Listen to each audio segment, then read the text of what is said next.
నిజం చెప్పరా, హేమాకి నీకు మధ్యలో ఏం లేదా? అందరికి చెప్పినాడు, నాకు చెప్పకరా రే. నా కళ్ళలోకి చూసి చెప్పు, హేమని నువ్వు లవ్ చేయట్లేదు. అవునరా, నేను హేమని లవ్ చేస్తున్నాను. ఈ విషయం తనతో చెప్పడానికి నేను భయపడుతున్నాను. భయం ఎందుకురా, వెళ్ళి చెప్పొచ్చు కదా. 2 సిచ్యువేషన్లు వచ్చారా, చెప్దాం అనుకున్న దాకా వెళ్ళాను, కానీ ఇంకేటేటో మాట్లాడి మొత్తం పెంట చేశాను. అసలు ఇందుకు ఏం చెప్పావురా?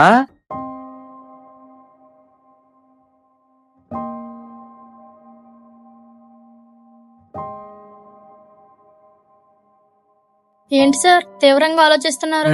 ఏం లేదు. ఏం లేదని తీవ్రంగా ఆలోచిస్తున్నా.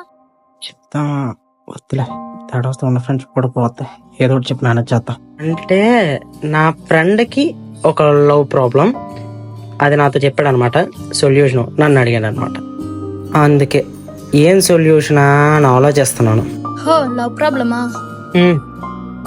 లవ్ ప్రాబ్లమే, మనక అలాంటి వాటిల్లో టచ్ లేదు. నువ్వు సింగిల్ అని తెలిసినా కూడా నిన్నెందుకు సొల్యూషన్ అడిగారు? అదాలని అడగాలి, నన్ను అడిగితే నేనేం చెప్తాను? నిన్ను సొల్యూషన్ అడిగారంటే అమ్మాయిలతో బాగా మాట్లాడుతుంటావా? అమ్మాయిలతో మాట్లాడటమా? క్లాస్ అమ్మాయిల పేర్లే సరిగ్గా తెలీదు. నువ్వు అమ్మాయిలతోనే మాట్లాడవు, పోనీ లవ్వు లేదు, నేను సొల్యూషన్స్ అడిగాను. అదే కదా నాకు అర్థం కాదు. వాళ్ళకి నేనే సొల్యూషన్ ఇస్తాను అనుకుంటున్నారు.